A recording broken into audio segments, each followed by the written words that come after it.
बिस्मिल्लाहिर्रहमानिर्रहीम अस्सलाम वालेकुम। पीवीटी न्यूज़ एचडी के साथ मैं हूं सोहेल चौधरी। नजर डालेंगे आज की अहम खबरों पर।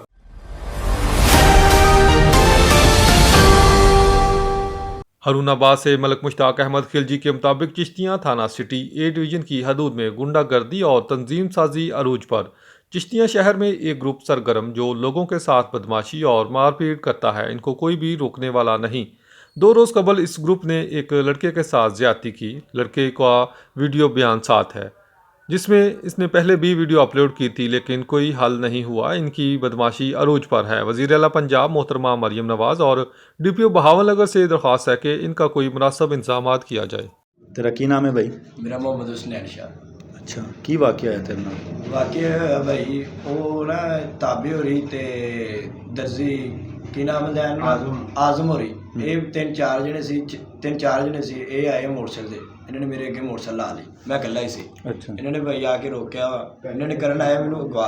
अच्छा ठीक है, इन्होंने को अगवा नहीं होया तो इन्होंने मैनू कुट्टन लग गए। अच्छा कुट मार के इन्होंने भाई उत्थे महल्लेदार पै गए, उन्होंने छुड़छुड़ा की। इन्होंने फिर मैनू जानते बाकी इन्होंने कहा मैं तेनू अगले दिन फैर मार के जाना। अच्छा कहते तू बच ही, कहना तेनों तू जिथे मर्जी जाएगा असीं तेनों फड़ लांगे। तो मेरे जेब दे विच मेरी शादी भैन दी हैगी सी मंगनी। ठीक है, मेरे को हैगा सी 15-20 हज़ार रुपया। वो भी उन्होंने कढ़ लिया तो मेरे कपड़े सारे फट फुट गए सी उत्थे।